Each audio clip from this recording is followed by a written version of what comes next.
Welcome to future leaders academy YouTube channel. ಎಲ್ಲರಿಗೂ ಈ ಅಕಾಡೆಮಿಗೆ ಸ್ವಾಗತ ಸುಸ್ವಾಗತ. ಈಗಾಗಲೇ ಆ ಹಲವಾರು ಕಾಂಪಿಟೇಟಿವ್ ಎಕ್ಸಾಮ್ಗೆ ಸಂಬಂಧಪಟ್ಟಂತಹ ಕ್ವಶನ್ ಗಳನ್ನ ನಾವು ರೆಡಿ ಮಾಡಿ ನಿಮ್ಗೆ ಹೇಳ್ತಾ ಇದ್ದೀವಿ. ಇವತ್ತು ಸಾಮಾನ್ಯ ಜ್ಞಾನಕ್ಕೆ ಸಂಬಂಧಪಟ್ಟಂತಹ 12 ಕ್ವಶನ್ ಅನ್ನ ಡಿಸ್ಕಸ್ ಮಾಡ್ತಾ ಇದ್ದೀವಿ. ಎಲ್ಲರೂ ನಮ್ಮ ಚಾನಲ್ ಅನ್ನ ಸಬ್ಸ್ಕ್ರೈಬ್ ಮಾಡಿ ಸಪೋರ್ಟ್ ಮಾಡಿ ಅಂತ ಹೇಳ್ತಾ ಈಗ ಕ್ವಶನ್ ಅನ್ನ ನೋಡ್ತಾ ಇದ್ದೀವಿ. ಒಂದನೇ ಕ್ವಶನ್ ನೋಡೋಣ.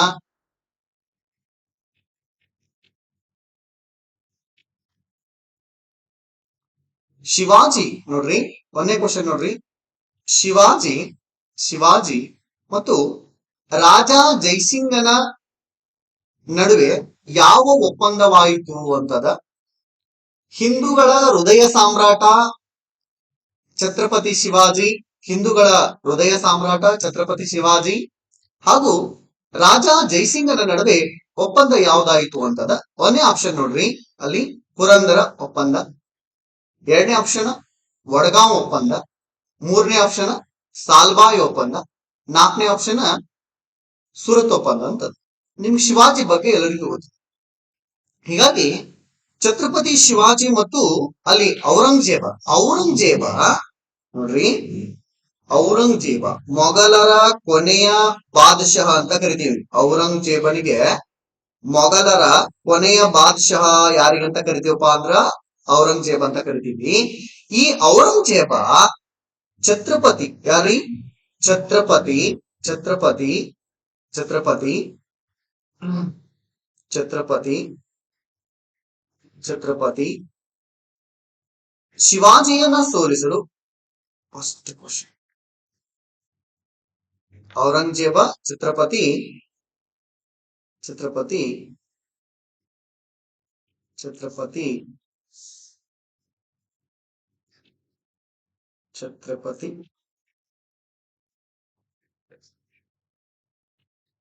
ಛತ್ರಪತಿ ಶಿವಾಜಿಯನ್ನ ಸೋಲಿಸಲು ಯಾರನ್ನ ಕಳಿಸಿರ್ತಾನಪ್ಪ ಅಂದ್ರ ರಾಜ ಜೈಸಿಂಗನನ್ನ ಕಳಿಸಿರ್ತಾನ. ಯಾರಿ ರಾಜ ಜೈಸಿಂಗ್. ತನ್ನ ಬಲಗೈ ಬಂಟ ಯಾರಪ್ಪ ಅಂದ್ರ ಔರಂಗಜೇಬನ ಬಲಗೈ ಬಂಟ ಯಾರಪ್ಪ ಅಂದ್ರ ರಾಜ ಜೈಸಿಂಗ್. ರಾಜ ಜೈಸಿಂಗನು ಮಿಂಚಿನ ದಾಳಿಗಳ ಮುಖಾಂತರ ಅವನು ಶಿವಾಜಿಯ ಕೋಟೆಗಳ ಮೇಲೆ ಏನ್ ಮಾಡ್ತಾನಪ್ಪ ಅಂದ್ರ ದಾಳಿಯನ್ನ ಮಾಡ್ತಾನ. ಶಿವಾಜಿಯ ಕೋಟೆಗಳ ಮೇಲೆ ದಾಳಿ ಮಾಡಿದಂತಹ ರಾಜ ಜೈಸಿಂಗನು 23 ಕೋಟೆಗಳನ್ನ, ಎಷ್ಟು ಕೋಟೆಗಳನ್ನ ವಶಪಡಿಸಿಕೊಳ್ತಾನ್ರಿ? 23 ಕೋಟೆಗಳನ್ನ ವಶಪಡಿಸಿಕೊಳ್ತಾನ. 12 ಕೋಟೆಗಳನ್ನ ಮಾತ್ರ ಶಿವಾಜಿಗೆ ಬಿಟ್ಕೊಡ್ತಾನ. ನೋಡ್ರಿ, ರಾಜ ಜೈಸಿಂಗನು ಎಷ್ಟು ಕೋಟೆಗಳನ್ನ ವಶಪಡಿಸಿಕೊಳ್ತಾನ್ರಿ? 23 ಕೋಟೆಗಳನ್ನ ವಶಪಡಿಸಿಕೊಳ್ತಾನ. ಅದರಲ್ಲಿ 12 ಕೋಟೆಗಳನ್ನ ಮಾತ್ರ ಶಿವಾಜಿಗೆ ಏನ್ ಮಾಡ್ತಾನಪ್ಪ ಅಂದ್ರ ಬಿಟ್ಟುಕೊಡ್ತಾನ. ಹೀಗಾಗಿ ಅಲ್ಲಿ ಶಿವಾಜಿ ಮತ್ತು ರಾಜ ಜೈಸಿಂಗನ ನಡುವೆ ಯಾವ ಒಪ್ಪಂದ ಆಗ್ತದ್ರಿ ಸರ? ಔರಂಗಜೇಬನ ಮಧ್ಯೆ ಯಾವ ಒಪ್ಪಂದ ಆಗ್ತದಪ್ಪ ಅಂದ್ರ ಅಲ್ಲಿ ಪುರಂದರ ಒಪ್ಪಂದ. ಯಾವ ಒಪ್ಪಂದ ಆಗ್ತದ್ರಿ? ಆ ಪುರಂದರ ಒಪ್ಪಂದ. ಪುರಂದರ ಒಪ್ಪಂದದ ಕರಾರುಗಳು ಏನಿರ್ಬೋದ್ರಿ ಸರ? ಪುರಂದರ ಒಪ್ಪಂದ ಕರಾರುಗಳು ಏನಿರ್ಬೋದಪ್ಪ ಅಂದ್ರ ರಾಜ ಜೈಸಿಂಗ್ ಇದ್ದಾವ ಛತ್ರಪತಿ ಶಿವಾಜಿಯನ್ನ ಬಂಧನದಲ್ಲಿರಿಸಿ ಆತನು ನಮ್ಮ ದೊರೆ ಯಾರಪ್ಪ ಅಂದ್ರ ರಾಜ ಜೈಸಿಂಗ್ ನಾವು ಯಾರಿಗೆ ಹೇಳ್ತಾನ ನೋಡ್ರಿ, ಶಿವಾಜಿಗೆ ನಮ್ಮ ದೊರೆ ಔರಂಗಜೇಬನನ್ನ ಬಂದು ಭೇಟಿ ಆಗ್ಬೇಕು ಅಂತ ಹೇಳ್ತಾನ. ಅವಾಗ ಶಿವಾಜಿ ಏನ್ ಮಾಡ್ತಾನಪ್ಪ ಅಂದ್ರ ಔರಂಗಜೇಬನನ್ನ ಬಂದು ಭೇಟಿ ಆದಂತ ಸಂದರ್ಭದಲ್ಲಿ ಔರಂಗಜೇಬ ಏನ್ ಮಾಡ್ತಾನಪ್ಪ ಅಂದ್ರ ಶಿವಾಜಿಯನ್ನ ಅವಮಾನಗೊಳಿಸಿ ಒಂದು ಕೋಣೆಯಲ್ಲಿ ಅಪ್ಪ ಮತ್ತು ಮಗನ ಶಿವಾಜಿ ಮಗ ಯಾರ ಹೆಸರು? ಸಂಭಾಜಿ. ಶಿವಾಜಿಯ ಮಗ ಯಾರ ಹೆಸರ? ಸಂಭಾಜಿ. ಈ ಸಂಭಾಜಿ ಮತ್ತು ಶಿವಾಜಿಯನ್ನ ಒಂದು ಕೋಣೆ ಒಳಗೆ ಹಾಕಿ ಮನ ಬಂದಂತೆ ಬೈದು ಏನ್ ಮಾಡ್ತಾನಪ್ಪ ಅಂದ್ರೆ ಅವ್ನ ಅವಮಾನಗೊಳಿಸಿ ಒಂದು ಕೋಣೆ ಒಳಗೆ ಹಾಕಿ ಇಟ್ಟಿರ್ತಾನ. ಆ ಸಂದರ್ಭದಲ್ಲಿ ಔರಂಗಜೇಬ ಏನ್ ಮಾಡ್ತಾನಪ್ಪ ಅಂತ ಪ್ರಜೆಗಳಿಗೆ ದಿನನಿತ್ಯ ದಾನ ಮಾಡಲು ಸಿಹಿ ತುಂಬಿದ ಬುಟ್ಟಗಳನ್ನ ಏನ್ ಮಾಡ್ತಾ ಇದ್ದಪ್ಪ ಅಂದ್ರೆ ಸಿಹಿ ತುಂಬಿದ ಬುಟ್ಟಿಗಳನ್ನ ಪ್ರಜೆಗಳಿಗೆ ಏನ್ ಮಾಡ್ತಾ ಇದ್ದಪ್ಪ ಅಂದ್ರೆ ದಾನವನ್ನ ಮಾಡ್ತಾ ಇದ್ದ. ಯಾರೀ ಮೊಘಲರ ಕೊನೆಯ ಬಾದಶಾಹ ಏನ್ ಮಾಡ್ತಾ ಇದ್ದ? ಆ ಸಿಹಿ ತುಂಬಿದ ಬುಟ್ಟಿಗಳನ್ನ ಏನ್ ಮಾಡ್ತಾ ಇದ್ದ? ದಾನವನ್ನ ಮಾಡ್ತಾ ಇದ್ದ. ಶಿವಾಜಿ ಏನ್ ಮಾಡ್ತಾನಪ್ಪ ಅಂದ್ರ ಇಲ್ಲಿ ಆ ಬುಟ್ಟಿ ಒಯ್ಯುವವನ ಮತ್ತು ತರುವವನ ಗೆಳೆತನವನ್ನ ಮಾಡ್ತಾನೆ. ಯಾರಿ? ಶಿವಾಜಿ. ಬುಟ್ಟಿ ಆ ಕೋಣೆಯಿಂದ ಹೊರಗೆ ಒಯ್ಯುವವನ ಮತ್ತು ತರುವವನ ಗೆಳೆತನವನ್ನ ಮಾಡಿ ಅನಾರೋಗ್ಯವೆಂಬಂತೆ ನಡೆಸಿ ಶಿವಾಜಿ ಮತ್ತು ಸಂಭಾಜಿ ಆ ಮೊಘಲ್ ಸಾಮ್ರಾಜ್ಯದಿಂದ ಹೊರಗೆ ಬಂದು ಏನ್ ಮಾಡ್ತ ಮಾರು ವೇಷದಲ್ಲಿ ಏನ್ ಮಾಡ್ತಾರಪ್ಪ ಅಂದ್ರ ಹೊರಗ್ ಬರ್ತಾರ. ಹೊರಗ್ ಬಂದ ಕೂಡಲೇ ಏನ್ ಮಾಡ್ತಾರಪ್ಪ ಅಂತ ಅಲ್ಲಿ ರಾಜ ಜಯಸಿಂಗನ್ ಏನ್ 23 ಕೋಟೆಗಳನ್ನ ಶಿವಾಜಿ ಕಡೆದ ಏನ್ ವಶಪಡಿಸಿಕೊಳ್ತಾನಲ್ಲ, ಆ ನಂತರ ಔರಂಗಜೇಬನಿಗೆ ಮತ್ತು ಶಿವಾಜಿಗೆ ಏನಾಗ್ತದ, ಯುದ್ಧ ಆಗ್ತದ. ಆ ಯುದ್ಧದಲ್ಲಿ ಯಾರು ಸೋಲ್ತಾರ್ರಿ ಸರ? ಔರಂಗಜೇಬ ಸೋಲ್ತಾನ. 23 ಕೋಟೆಗಳನ್ನ ಯಾರು ವಶಪಡಿಸಿಕೊಳ್ತಾರ್ರಿ ಸರ? ಛತ್ರಪತಿ ಶಿವಾಜಿ ಏನ್ ಮಾಡ್ಕೊಳ್ತಾನಪ್ಪ ಅಂದ್ರ ವಶಪಡಿಸಿಕೊಳ್ತಾನ. ವಶಪಡಿಸಿಕೊಂಡ ನಂತರ ಹೀಗಾಗಿ ಅವನಿಗೆ ರಾಯಗಢದಲ್ಲಿ, ಎಲ್ರಿ ರಾಯಗಢದಲ್ಲಿ ಅವನಿಗೆ ಛತ್ರಪತಿ ಅನ್ನುವಂತ ಶಿವಾಜಿಗೆ ಯಾವ ಬಿರುದು ಕೊಡ್ತಾರ್ರಿ ಸರ? ಛತ್ರಪತಿ ಅನ್ನುವಂತ ಬಿರುದಿನೊಂದಿಗೆ ಆ ಶಿವಾಜಿ ಏನಾಗ್ತದಪ್ಪ ಅಂದ್ರ ಪಟ್ಟಾಭಿಷೇಕ ಆಗ್ತದ. ಎಷ್ಟ್ರಾಗ್ರಿ ಸರ್? 1680 ಏನಾಗ್ತದ? ಪಟ್ಟಾಭಿಷೇಕ ಆಗ್ತದ. ಹೀಗಾಗಿ ಶಿವಾಜಿ ಮತ್ತು ರಾಜ ಜಯಸಿಂಗ ನಡುವೆ ಆ ಕಾಲದ ಒಪ್ಪಂದ ಯಾವ್ದ್ರಿ ಸರ್ ಅಂತ ಕೇಳಿದಾಗ ಫಸ್ಟ್ನೇ ಆಪ್ಷನ್ ನೋಡ್ರಿ, ಪುರಂದರ ಒಪ್ಪಂದ ಅಂತದ. ಇಲ್ಲಿ ಇನ್ನೊಂದು ಆಪ್ಷನ್ ಅನ್ನ ಕೊಟ್ಟಿದ್ದಾರೆ. ಯಾವ್ದ್ರಿ ಸರ? ವಡಗಾಂವ್ ಒಪ್ಪಂದ ಅಂತ ಕೊಟ್ಟಿದಾರ. ವಡಗಾಂವ್ ಒಪ್ಪಂದ ಎಲ್ಲಿ ಆಗ್ತದ್ರಿ ಸರ? ನಾವು ಈ ವಡಗಾಂವ್ ಒಪ್ಪಂದ ಎಲ್ಲಿ ಆಗ್ತದಪ್ಪ ಅಂದ್ರೆ ಎರಡನೇ ಇಲ್ಲಿ ಡಿ ಆಪ್ಷನ್ ಸೂರತ್ ಒಪ್ಪಂದ. ಫಸ್ಟ್ ಯಾವ ಆಪ್ಷನ್ ನೋಡೋಣಪ್ಪ ಅಂದ್ರ ಸೂರತ್ ಒಪ್ಪಂದವನ್ನ ನೋಡೋಣ. ಇಲ್ಲಿ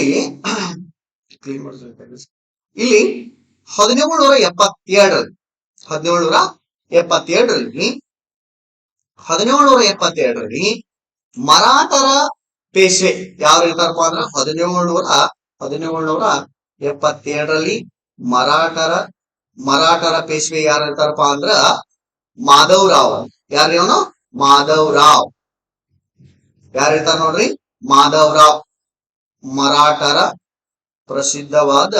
ಪ್ರಸಿದ್ಧವಾದ ಪೇಶ್ವೆ ಯಾರಿರ್ತಾರಪ್ಪ ಅಂದ್ರ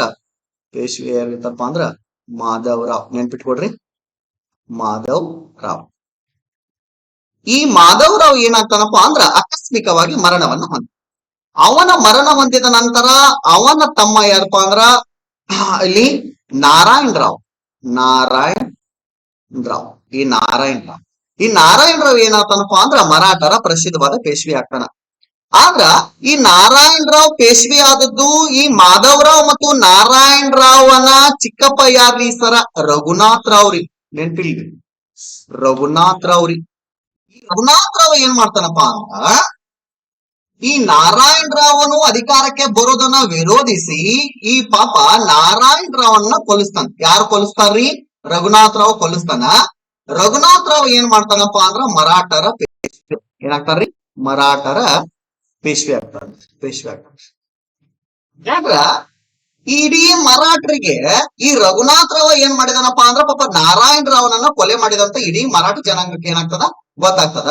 ಅವಾಗ ನಾರಾಯಣ್ ರಾವನ ವಿಧವೆ ಪತ್ನಿ ಇರ್ತಾಳ, ಆಕೆಗೆ ಗಂಡು ಮಗುವಿಗೆ ಜನ್ಮ ಕೊಡ್ತಾಳ. ಯಾವ? ನಾರಾಯಣ್ ರಾವನ ವಿಧವೆ ಪತ್ನಿ ಗಂಡು ಮಗುವಿಗೆ ಏನ್ ಮಾಡ್ತಾನ? ಜನ್ಮ ಕೊಡ್ತಾಳ. ಆ ಮಗುವಿನ ಹೆಸರು ಏನಿರ್ತಾರಿ? ಸವಾಯ್ ಮಾಧವರಾವ್. ಏನಂತ ಕರೀತಾರ್ರಿ?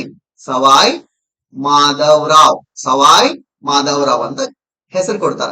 ಹೀಗಾಗಿ ಈ ಸವಾಯ್ ಮಾಧವರಾವನಿಗೆ ಇಡೀ ಮರಾಠರು ಎಲ್ಲರೂ ಏನ್ ಮಾಡ್ತಾರಪ್ಪ ಅಂದ್ರ ಬೆಂಬಲವನ್ನ ಕೊಡ್ತಾರ. ಯಾರ ಬೆಂಬಲ? ಇಡೀ ಮರಾಠರು ಏನ್ ಮಾಡ್ತಾರ? ಬೆಂಬಲವನ್ನ ಕೊಡ್ತಾರ. ಅವಾಗ ರಘುನಾಥ್ ರಾವ್ ಏನ್ ಮಾಡ್ತಾನ್ರಿ ಸರ?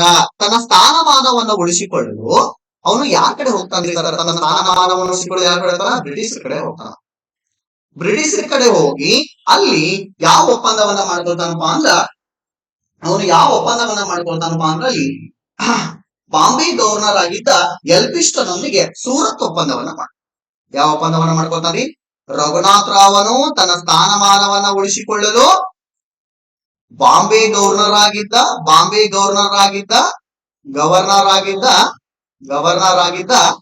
ಎಲ್ಫಿಸ್ಟನ್ನೊಂದಿಗೆ ಯಾರ್ರಿ? ಎಲ್ಫಿಸ್ಟನ್ನೊಂದಿಗೆ ಯಾವ ಒಪ್ಪಂದವನ್ನ ಮಾಡ್ಕೊತಾನ್ರಿ? ಸೂರತ್ ಒಪ್ಪಂದವನ್ನ ಮಾಡ್ಕೊತಾನ. ನೆನ್ಪಿಡ್ರಿ, ಫಸ್ಟ್ ಒಪ್ಪಂದ ಯಾವ್ದಾದ್ರಿ? ಸೂರತ್ ಒಪ್ಪಂದ. ಆನಂತರ ಸೂರತ್ ಒಪ್ಪಂದ ಆದ ತಕ್ಷಣ ಈ ರಘುನಾಥ್ ರಾವ್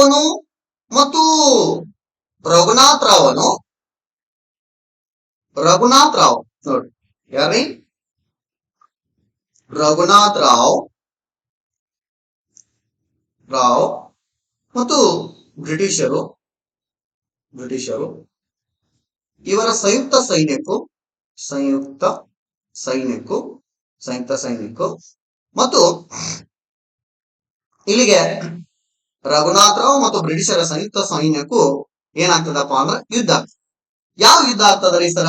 ರಘುನಾಥರಾವ್ ಮತ್ತು ಅಲ್ಲಿ ಯಾರಪ್ಪ ಅಂದ್ರ ಬ್ರಿಟಿಷರ ಸಂಯುಕ್ತ ಸೈನ್ಯಕ್ಕೂ ಮರಾಠರಿಗೆ ಏನಾಗ್ತದಪ್ಪ ಅಂದ್ರ ಮರಾಠರಿಗೆ ಯುದ್ಧ ಆಗ್ತದ. ಮರಾಠರಿಗೆ ರಘುನಾಥರಾವ್ ಮತ್ತು ಬ್ರಿಟಿಷರ ಸಂಯುಕ್ತ ಸೈನ್ಯಕ್ಕೂ ಮತ್ತು ಮರಾಠರಿಗೆ ಏನಾಗ್ತದ ಯುದ್ಧ ಆಗ್ತದ. ಯುದ್ಧದ ಸಂದರ್ಭದಲ್ಲಿ ಅಲ್ಲಿ ಪೇಶ್ವೆ ಮಾಧವರಾವನ ಪ್ರಧಾನಮಂತ್ರಿ ಯಾರೇ? ಪೇಶ್ವೆ ಮಾಧವರಾವನ ಪ್ರಧಾನಮಂತ್ರಿ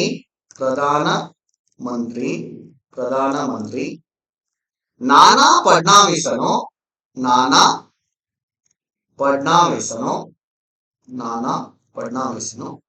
ಪೇಶ್ವೆ ಮಾಧವರಾವನ ಪ್ರಧಾನಮಂತ್ರಿ ನಾನಾ ಫಡ್ನವೀಸ್ ಏನ್ ಮಾಡ್ತಾನಪ್ಪ ಅಂದ್ರ ಅವನು ಕಲ್ಕತ್ತಾದ ಗವರ್ನರ್ ಜನರಲ್ ಆದ ವಾರನ್ ಹೆಸ್ಟಿಂಗ್ನ ಸಹಾಯ ಪಡೆಯುವಲ್ಲಿ ವಾರನ್ ಹೆಸ್ಟಿಂಗ್ನ ಸಹಾಯ ಪಡೆಯುವಲ್ಲಿ ಯಾರು ಯಶಸ್ವಿ ಆಗ್ತಾರ್ರಿ? ಇಲ್ಲಿ ಪೇಶ್ವೆ ಮಾಧವರಾವನ ಪ್ರಧಾನಮಂತ್ರಿ ಯಾರಪ್ಪ ಅಂದ್ರ ನಾನಾ ಫಡ್ನವೀಸನು, ಕಲ್ಕತ್ತಾದ ಬ್ರಿಟಿಷರ ಗವರ್ನರ್ ಜನರಲ್ ಯಾರಪ್ಪ ಅಂದ್ರ ವಾರನ್ ಹೆಸ್ಟಿಂಗ್ನ ಸಹಾಯ ಪಡೆಯುವಲ್ಲಿ ಏನಾಗ್ತಾನಪ್ಪ ಅಂದ್ರ ಯಶಸ್ವಿ ಆಗ್ತಾನ. ಇಬ್ಬರ ಮಧ್ಯೆ ಯಾವ ಒಪ್ಪಂದ ಆಗ್ತದ್ರಿ ಈ ತರ? ಪುರಂದರ ಒಪ್ಪಂದ ಆಗ್ತದ. ಯಾವ ಒಪ್ಪಂದ ಆಗ್ತದ? ಇಲ್ಲೊಂದು ಒಪ್ಪಂದದ ಪುರಂದರ ಒಪ್ಪಂದ. ಈಗಾಗಲೇ ಸೂರತ್ ಒಪ್ಪಂದವನ್ನ ನೋಡಿದೀವಿ. ಈಗಾಗಲೇ ಯಾವ್ದು ನೋಡಿದ್ವಿ ನಾವು? ಪುರಂದರ ಒಪ್ಪಂದ ಆಗ್ತದೆ. ಈ ಪುರಂದರ ಒಪ್ಪಂದದ ಪ್ರಕಾರ ಬ್ರಿಟಿಷರು ರಘುನಾಥ್ ರಾವನಿಗೆ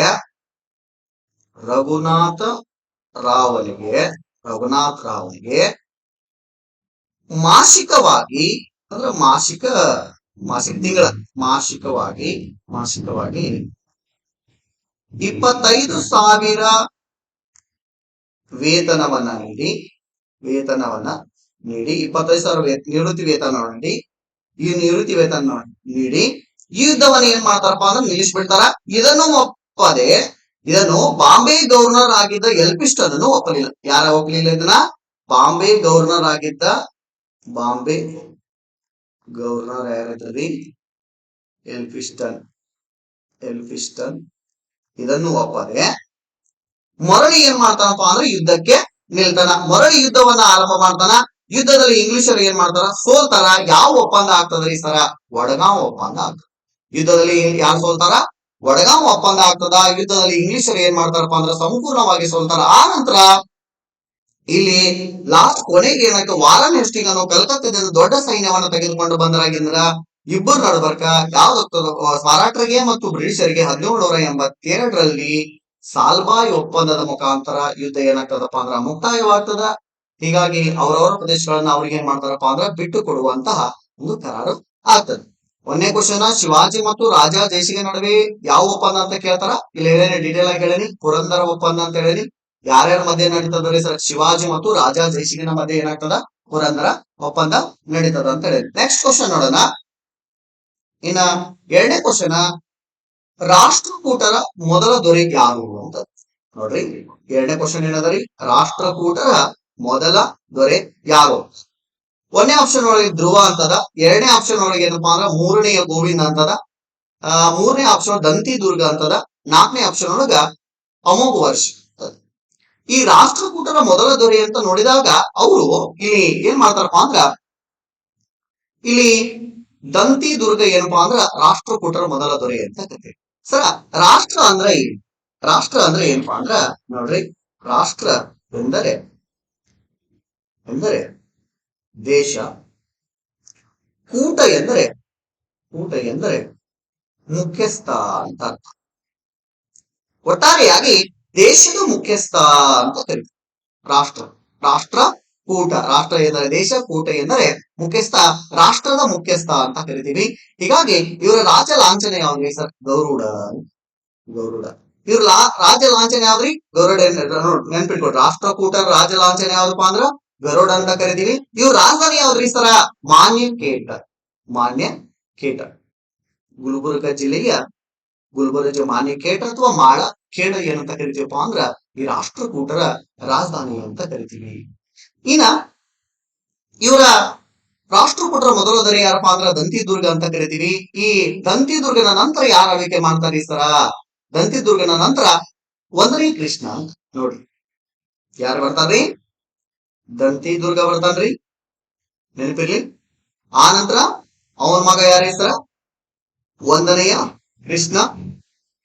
ಸರ್, ಒಂದನೇ ಕೃಷ್ಣನ ಮುಖ್ಯವಾದ ಸಾಧನೆ ಏನ್ರಿ ಸರ? ಎಲ್ಲೋರದಲ್ಲಿ ಏಕಶಿಲಾ ಕೈಲಾಸನಾಥ ದೇವಾಲಯ. ಎಲ್ಲೋರದಲ್ಲಿ ಏಕಶಿಲಾ ಸರಿ ಏಕಶಿಲಾ ಏಕಶಿಲಾ ಏಕಶಿಲಾ ಕೈಲಾಸನಾಥ ದೇವಾಲಯವನ್ನ ನಿರ್ಮಾಣ ಮಾಡಿದವನು ಯಾರಪ್ಪ ಅಂದ್ರ ಈ ಒಂದನೇ ಕೃಷ್ಣ ಅಂತ ಕರಿತೀವಿ. ನೋಡಿ, ಎಲ್ಲೋರದಲ್ಲಿ ಏಕಶಿಲಾ ಒಂದನೇ ಕಲ್ಲಿನಲ್ಲಿ ಕೈಲಾಸನಾಥ ದೇವಾಲಯವನ್ನ ನಿರ್ಮಾಣ ಮಾಡಿದವರು ಯಾರ ಹೆಸರ? ಈ ಒಂದನೇ ಕೃಷ್ಣ ಅಂತ ಕರಿತೀವಿ. ಈ ಒಂದನೇ ಕೃಷ್ಣನ ಮಗ ಯಾರ ಹೆಸರ? ಒಂದನೇ ಕೃಷ್ಣನ ಮಗ ಯಾರ ಹೆಸರ? ಇವನು ಎರಡನೆಯ ಗೋವಿಂದ. ಎರಡನೇ ಗೋವಿಂದ ದುರ್ಬಲನಾಗಿದ್ದಾರಂದ್ರ ಎರಡನೇ ಗೋವಿಂದನ ಮಗ ಯಾರ ಹೆಸರ? ಧ್ರುವ. ಸರ್, ಧ್ರುವನ ಮಗ ಯಾರ ಹೆಸರ? ಧ್ರುವನ ಮಗ ಯಾರಪ್ಪ ಅಂದ್ರ ಮೂರನೆಯ ಗೋವಿಂದ. ಯಾರ್ರಿ? ಮೂರನೆಯ ಗೋವಿಂದ. ನೋಡ ಅವ್ರ ವಂಶಾವಳಿ ಹೆಂಗ. ಮೂರನೇ ಗೋವಿಂದ ನಂತರ ಅಮೋಘ ವರ್ಷ ಅಂತ ಕರೀತೀವಿ. ರಾಷ್ಟ್ರಕೂಟರ ದೊರೆಗಳಲ್ಲಿ ಅತ್ಯಂತ ಪ್ರಸಿದ್ಧವಾದ ದೊರೆ ಯಾರ್ರಿ ಸರ? ಅಮೋಘ ವರ್ಷ. ಅಮೋಘ ವರ್ಷದ ಏನ್ರಿ ಸರ? ಕೊಲ್ಲಾಪುರದ ಮಹಾಲಕ್ಷ್ಮಿಗೆ ತನ್ನ ಎಡಗೈ ಹೆಬ್ಬೆಳನ್ನ ದಾನ ಮಾಡಿರ್ತಕ್ಕಂಥ ಶೂರ ಕರ್ಣ ಯಾರಾದ್ರೂ ಇದ್ರೆ ಹಿಸ್ಟ್ರಿ ಒಳಗ ಅಮೋಘ ವರ್ಷ ಅಂತ ಕರೀತೀವಿ. ಜನರಿಗೋಸ್ಕರ, ತನ್ನ ಪ್ರಜೆಗಳಿಗೋಸ್ಕರ ಬರಗಾಲ ಬಿದ್ದಿರ್ತದ, ಆ ಬರಗಾಲವನ್ನ ಹೋಗಲಾಡಿಸುವ ಸಂದರ್ಭದಲ್ಲಿ ರಾಷ್ಟ್ರಕೂಟರ ಅತ್ಯಂತ ಪ್ರಸಿದ್ಧ ದೊರೆ ಯಾರ ಹೆಸರ? ಅಮೋಘ ವರ್ಷ ಏನ್ ಮಾಡ್ತಾನಪ್ಪ ಅಂದ್ರ ಕೊಲ್ಲಾಪುರದ ಮಹಾಲಕ್ಷ್ಮಿಗೆ ತನ್ನ ಎಡಗೈ ಹೆಬ್ಬೆಳನ್ನ ದಾನ ಮಾಡಿರ್ತಕ್ಕಂಥ ಶೂರ ಕರ್ಣ ಅಂತ ಕರೀತೀವಿ. ನೆನಪಿರ್ಲಿ. ಇನ್ನ ನೆಕ್ಸ್ಟ್ ಕ್ವಶನ್ ಹೋಗೋಣ. ಮೂರನೇ ಕ್ವಶನ್ ಒಳಗೆ ನೋಡ್ರಿ, ಜಗತ್ತಿನ 4 ಶ್ರೇಷ್ಠ ಸಾಮ್ರಾಜ್ಯಗಳಲ್ಲಿ ರಾಷ್ಟ್ರಕೂಟ ಸಾಮ್ರಾಜ್ಯ ಒಂದು ಎಂದು ಹೇಳಿದ ಪ್ರವಾಸಿಗ ಯಾರು? ಭಾರತ ದೇಶದಲ್ಲಿ ಹಲವಾರು ಜನ ನಮ್ಮ ನಾಡು, ಗುಡಿ ಗೋಪುರ, ಮಸೀದಿ, ಗುಡಿ ಗುಂಡಾರಗಳನ್ನ, ಪ್ರವಾಸಿ ತಾಣಗಳನ್ನ ನೋಡ್ಲಿಕ್ಕೆ ಹಲವಾರು ಜನ ವಿದೇಶಿಗರು ಭಾರತ ದೇಶಕ್ಕೆ ಬರ್ತಾ ಇದ್ದಾರೆ. ಅದು ನಮ್ಮ ಹೆಮ್ಮೆ ಅಂತ ಹೇಳ್ತೀವಿ. ಹೀಗಾಗಿ ಒಂದನೇ ಆಪ್ಷನ್ ಸುಲೇಮಾನ್ ಅಂತದ. ಎರಡನೇ ಆಪ್ಷನ್ ಏನಂದ್ರ ಸರ ಪಿಯನ್ಸ್ತಾಂಗ್ ಅಂತದ. ಯಾರಿ? ಪಿಯನ್ಸ್ತಾಂಗ್ ಅಂತದ. ಮೂರನೇ ಆಪ್ಷನ್ ಬಾಗಿ ಅನ್ನದ. ಮೇಲಿನ ಯಾವುದೂ ಅಲ್ಲ ಅಂತ. ಇಲ್ಲಿ ಜಗತ್ತಿನ 4 ಶ್ರೇಷ್ಠ ಸಾಮ್ರಾಜ್ಯಗಳಲ್ಲಿ ರಾಷ್ಟ್ರಕೂಟ ಸಾಮ್ರಾಜ್ಯ ಒಂದು ಅಂತ ಹೇಳಿದವ್ರಿಗೆ ಯಾರಪ್ಪ ಅಂದ್ರ ಒಂದನೇ ಆಪ್ಷನ್ ಏನಂದ್ರೆ sir Suleman. Correct option Suleman. ಹಾಗಾದ್ರ ಈ ಜಗತ್ತಿನ 4 ಶ್ರೇಷ್ಠ ಸಾಮ್ರಾಜ್ಯಗಳಲ್ಲಿ ರಾಷ್ಟ್ರಕೂಟ ಸಾಮ್ರಾಜ್ಯ ಒಂದಾದ್ರ ಇನ್ನು 3 ಯಾವ್ರಿ ಸರ? 3 ಯಾವ್ದು ನೋಡ್ರಿ. ಒಂದೇ ಬಾಗ್ದಾದ್, ಎರಡನೇದು ಕಾನ್ಸ್ಟಾಂಟಿನೋಪಲ್. ನೋಡ್ರಿ, ಒಂದನೇದ್ರಿ ಬಾಗ್ದಾದ್, ಕಾನ್ಸ್ಟಾಂಟಿನೋಪಲ್. ಹಾಗೂ ಈ ಜಗತ್ತಿನ 4 ಶ್ರೇಷ್ಠ ಸಾಮ್ರಾಜ್ಯಗಳಲ್ಲಿ ಒಂದು ಅಂತ ಹೇಳಿದವರು ಯಾರಪ್ಪ ಅಂದ್ರೆ ಸುಲೇಮಾನ್ ಅಂತ ಕರಿತೀವಿ. ಬಾಗ್ದಾದ್, ಕಾನ್ಸ್ಟಾಂಟಿನೋಪಲ್ ಮತ್ತು ರಾಷ್ಟ್ರಕೂಟ ಅಂತ ಕರಿತೀವಿ. ಸುಲೇಮಾನನು ರಾಷ್ಟ್ರಕೂಟ ಸಾಮ್ರಾಜ್ಯಕ್ಕೆ ಎಷ್ಟರಲ್ಲಿ ಭೇಟಿ ಕೊಡಿದ? ಸಾಮಾನ್ಯ ಶಕ 851ರಲ್ಲಿ ಏನ್ ಮಾಡ್ತಾನಪ್ಪ ಅಂದ್ರ ರಾಷ್ಟ್ರಕೂಟರಿಗೆ ಸಾಮ್ರಾಜ್ಯಕ್ಕೆ ಭೇಟಿ ಕೊಟ್ಟು ಜಗತ್ತಿನ 4 ಶ್ರೇಷ್ಠ ಸಾಮ್ರಾಜ್ಯಗಳಲ್ಲಿ ರಾಷ್ಟ್ರಕೂಟ ಸಾಮ್ರಾಜ್ಯ ಒಂದು ಅಂತ ಹೇಳಿದವರು ಯಾರಪ್ಪ ಅಂದ್ರ ಸುಲೇಮಾನ್ ಅಂತ ಕರಿತೀವಿ. ಸರ್, ಯಾವ ದೇಶದವ್ರಿಗೆ ಸರ್? ಅರಬ್ ಪ್ರವಾಸಿ. ಯಾವ ಪ್ರವಾಸಿಗ? ಅರಬ್ ಪ್ರವಾಸಿ. ಯಾರಪ್ಪ ಅಂದ್ರ ಸುಲೇಮಾನ್ ಅಂತ ಕರಿತೀವಿ, ಅರಬ್ ಪ್ರವಾಸಿ. ಚೀನಾ, ಚೀನಾ, ಕಾನ್ಸ್ಟಾಂಟಿನೋಪಲ್, ಬಾಗ್ದಾದ್ ಹಾಗೂ ರಾಷ್ಟ್ರ.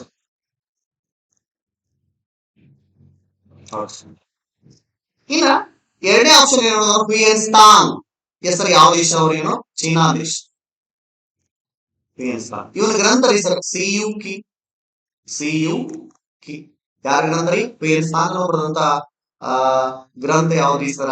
ಥ್ಯಾಂಕ್ಸ್ ಆಗಿಲ್ಲ, ಸಾರಿ ಥ್ಯಾಂಕ್ಸ್ ಆಗ್ಬೇಕಾಗಿತ್ತು. ಪಿಯನ್ಸ್ತಾಂಗ್ ಅಂತ ಆಗಬೇಕಾಗಿತ್ತು. ಚೀನಾದ ಅವನು 18 ವರ್ಷಗಳ ಕಾಲ ವ್ಯಾಪಕವನ್ನ ಪ್ರವಾಸವನ್ನ ಮಾಡ್ತಾನ.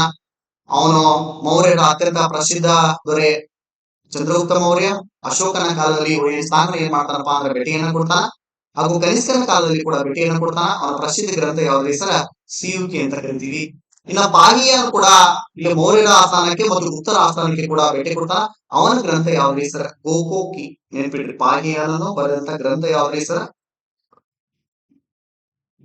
ಯಾವ್ದು ಹೆಸರ?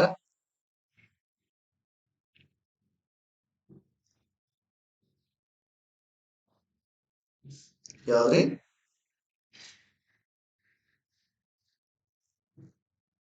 ಗೋಕೋಕಿ. ಪಾಹಿಯಾನನು ಬರೆದಂತ ಗ್ರಂಥ ಯಾವ್ದ್ರಿ ಸರ? ಗೋಕೋಕಿ ಅಂತ ಕರಿತೀವಿ, ನೆನಪಿರ್ಲಿ. ಯಾವ್ದ್ರಿ? ಪಾಹಿಯಾನನು ಬರೆದಂತ ಗ್ರಂಥ ಯಾವ್ದ್ರಿ? ಗೋಕೋಕಿ.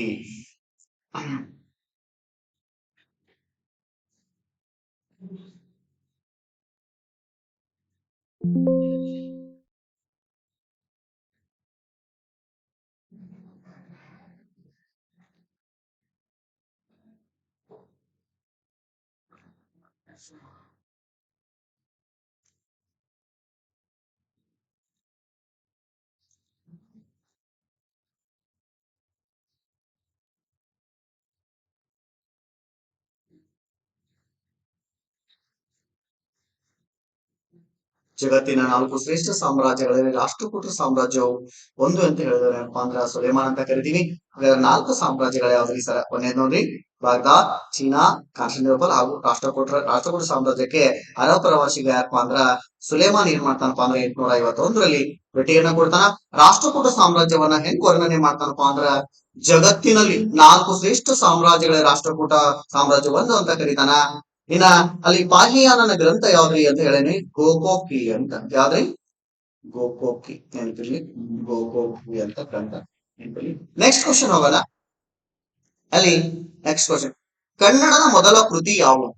ಕನ್ನಡದ ಮೊಟ್ಟ ಮೊದಲ ಕೃತಿ ಯಾವುದು ಅಂತ ಕೇಳಿದ್ರೆ ಎ ಆಪ್ಷನ್ ಒಳಗೆ ಏನದ ನೋಡ್ರಿ, ಕವಿರಾಜ ಮಾರ್ಗ ಅಂತದ. ಎರಡನೇ ಆಪ್ಷನ್ ಏನದ? ಶಾಂತಿ ಪುರಾಣ ಅಂತದ. ಮೂರನೇ ಆಪ್ಷನ್ ಏನದಪ್ಪ ಅಂದ್ರ ಪಂಪ ಭಾರತ. ನಾಲ್ಕನೇ ಆಪ್ಷನ್ ಏನದ? ಪ್ರಶ್ನೋತ್ತರ ರತ್ನಮಾಲಾ ಅಂತ ಕರಿತೀವಿ.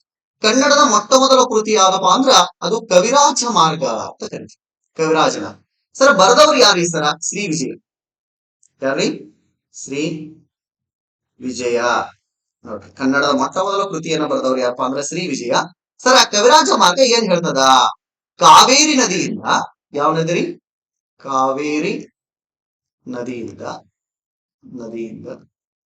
ಗೋದಾವರಿ ನದಿವರೆಗೆ. ಯಾವ ನದಿವರೆಗೆ? ಗೋದಾವರಿ ಗೋದಾವರಿ ಗೋದಾವರಿ ಗೋದಾವರಿ ಗೋದಾವರಿ ನದಿವರೆಗೆ ಹಬ್ಬಿರ್ತಕ್ಕಂತಹ ಗೋದಾವರಿ ನದಿಯವರೆಗೆ ಹಬ್ಬಿರುವ ಕನ್ನಡ ನಾಡ್ಗ ನಾವೇನಂತ ಕರಿತೀವಪ್ಪ ಅಂದ್ರ ಕನ್ನಡ ನಾಡು ಅಂತ ಕರಿತೀವಿ. ಎಲ್ಲಿ ದಾಖಲೆಯನ್ನ ಮಾಡಿದಾನ ಸರ? ಅವನು ಶ್ರೀ ವಿಜಯನು ಕವಿರಾಜ ಮಾರ್ಗದಲ್ಲಿ ಏನ್ ಮಾಡ್ತಾನಪ್ಪ ಅಂದ್ರೆ ದಾಖಲೆ ಕನ್ನಡ ನಾಡಿನ ವ್ಯಾಪ್ತಿಯನ್ನ ಕುರಿತು ಹೇಳ್ತಾನ.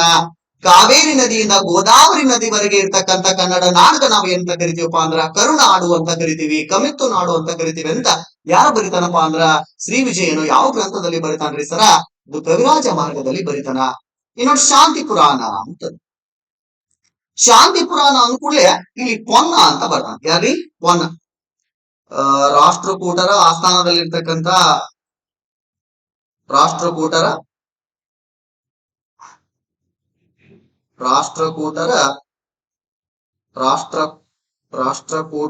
ಆಸ್ಥಾನದಲ್ಲಿರ್ತಕ್ಕಂಥ ಕವಿ ಯಾರ ಹೆಸರ? ಪೊನ್ನ. ಈ ಪೊನ್ನನಿಗೆ ಒಂದು ಬಿರುದು ಕೊಟ್ಟಿದೆ, ಉಭಯ ಕವಿ ಚಕ್ರವರ್ತಿ. ನೆನ್ಪಿಟ್ಕೊಡ್ರಿ, ಪೊನ್ನನ ಬಿರುದು ಯಾವ್ದ್ರಿ ಸರ? ಉಭಯ ಕವಿ ಚಕ್ರವರ್ತಿ. ನೆನ್ಪಿಡ್ರಿ, ಬಹಳ ಇಂಪಾರ್ಟೆಂಟ್ ರೀ. ರಾಷ್ಟ್ರಕೂಟರ ಆಸ್ಥಾನದಲ್ಲಿರ್ತಕ್ಕಂಥ ಕವಿ ಯಾರಪ್ಪ ಅಂದ್ರ ಪೊನ್ನ. ಪೊನ್ನನ ಗ್ರಂಥ ಯಾವ್ದ್ರಿ ಸರ? ಶಾಂತಿ ಪುರಾಣ.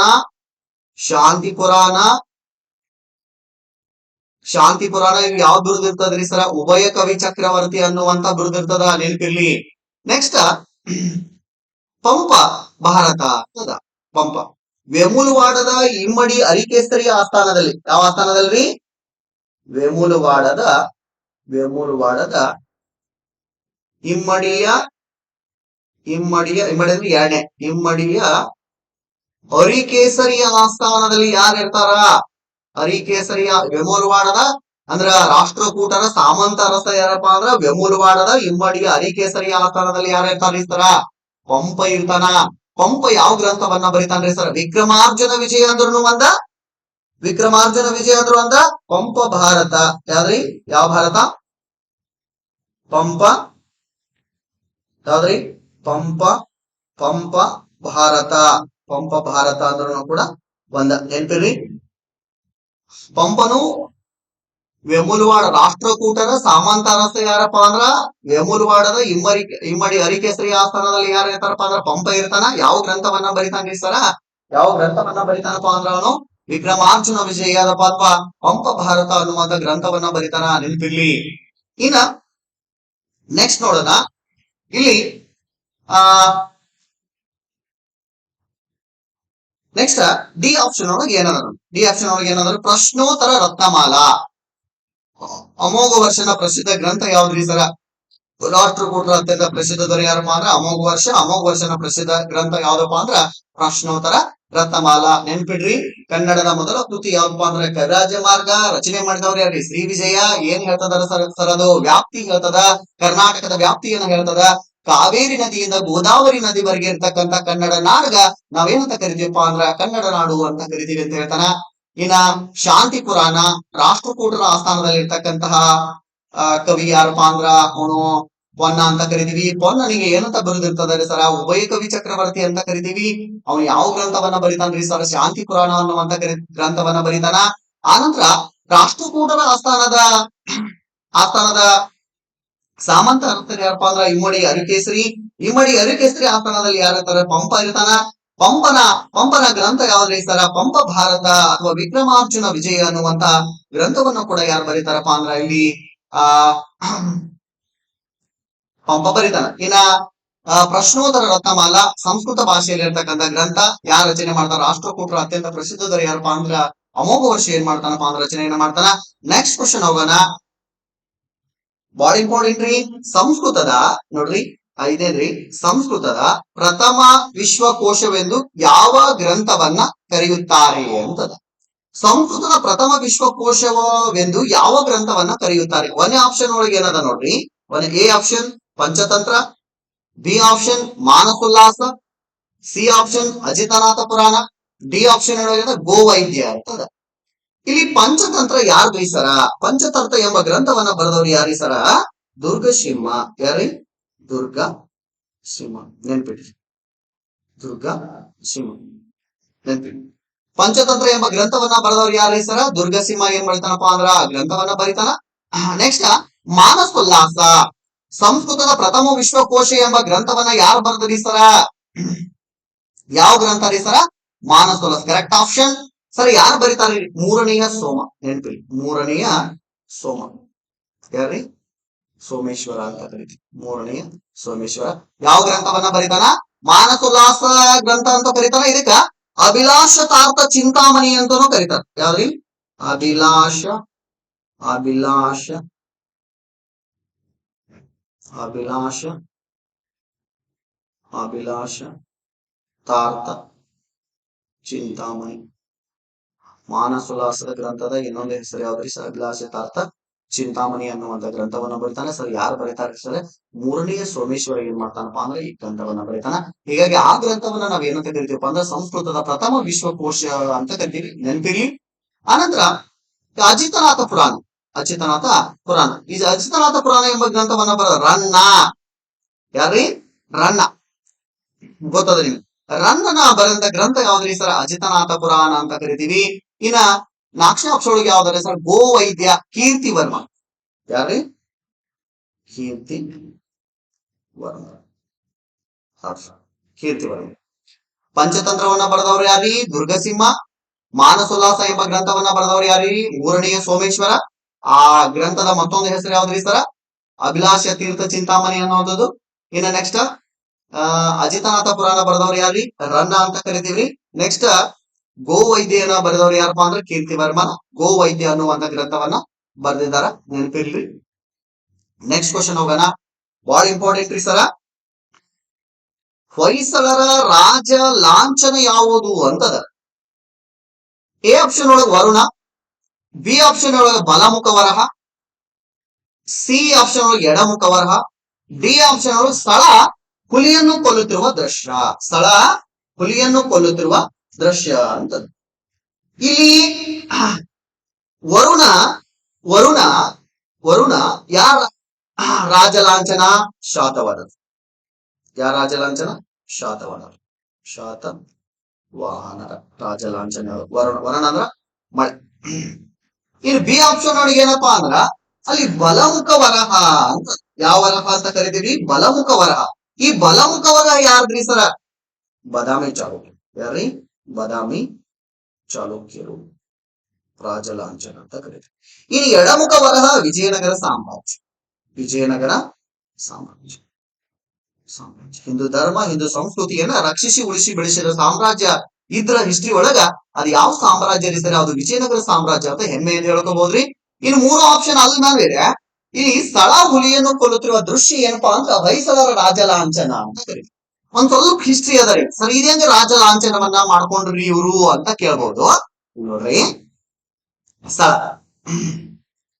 ಕೇಳ್ರಿ, ಒಂದ್ ಸ್ವಲ್ಪ ಕಥೆಯ ರೂಪ ಒಳಗದ. ಕಥೆಯ ರೂಪ ಒಳಗ ನಾ ಹೇಳ್ತೇನೆ ವಿಚಾರ. ಸುದತ್ತಾಚಾರ್ಯ ಅನ್ನುವಂತ ಜೈನ ಮುನಿ. ಯಾರಿ? ಸುದತ್ತಾಚಾರ್ಯ ಜೈನ ಮುನಿ.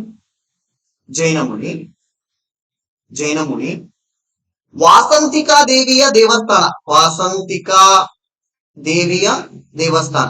ನೋಡಿ ಯಾವ ದೇವಸ್ಥಾನ? ವಾಸಂತಿಕಾ ದೇವಿಯ ದೇವಸ್ಥಾನ. ಅದರ ಅರ್ಚಕ ಯಾರಿದ್ರಿ ಸರ್? ದೇವಸ್ಥಾನದ ಅರ್ಚಕ ಸುದತ್ತಾಚಾರ್ಯ. ಯಾವ ಮುನಿ ಇದ್ರಿ ಸರ್? ಜೈನ ಮುನಿ. ಇಲ್ಲಿ ವಾಸಂತಿಕಾ ದೇವಿಯ ದೇವಸ್ಥಾನದ ಬಳಿ ಇವನು ಏನ್ ಮಾಡ್ತ ಪ್ರವಚನವನ್ನ ಹೇಳ್ತಾ ಇದ್ದ. ಯಾರು ಪ್ರವಚನವನ್ನ ಹೇಳ್ತಾ ಇದ್ರು? ಸುದತ್ತಾಚಾರ್ಯ ಏನ್ ಮಾಡ್ತಾ ಇದ್ದ? ಪ್ರವಚನವನ್ನ ಹೇಳ್ತಾ ಇದ್ದ. ದಟ್ಟವಾದ ಕಾಡುಗಳ ಮಧ್ಯೆ ಏನ್ ಮಾಡ್ತಾ ಇದ್ರಪ್ಪ? ಪ್ರವಚನವನ್ನ ಹೇಳ್ತಾ ಇದ್ದ. ಆ ದೇವಾಲಯದ ಮುಂದೆ ಭಕ್ತರು ಏನ್ ಮಾಡಿದ್ರಪ್ಪ ಅಂದ್ರೆ ಸೇರಿದ್ರು.